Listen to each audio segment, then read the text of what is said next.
annaga si loo sheegayba waxaan nahay wafdi reer xaaji Saleebaana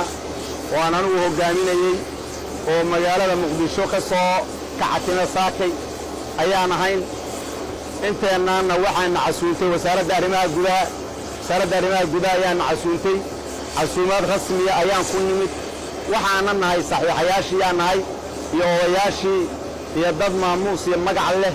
sidaasaan ku nimid martiqaadka rasmiga oo wasaaradda arrimaha gudaha xaggeeda ayaan annaga ma garanaysaa ku nimid sababta aan dhuusamareeb u soo gaarnayna waxay tahay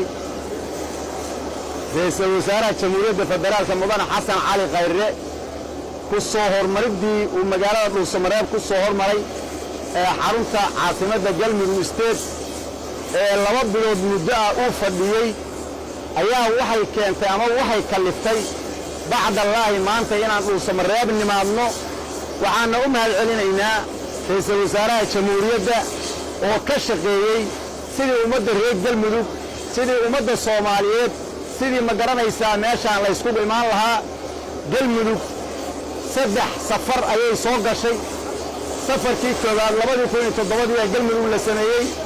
gaalkacyaa lagu sameeyey xarunta waxaa lagu sameeyey gobolka mudug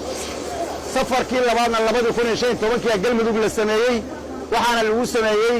magaalada Cayaadaha lagu dhisay galmudug maantana galmudugtii saddexaad ay ku socotaa waxaana la rabaa hadii Ilaahay qadaro in lagu dhiso maamulkaasoo caasimadda galmudug ka dhacaya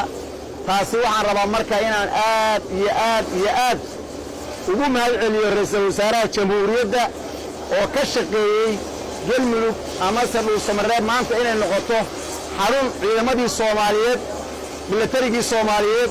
biliiskii Soomaaliyeed hay'adii nabad sugiddu ummadii Soomaaliyeed ay ku soo dhiirato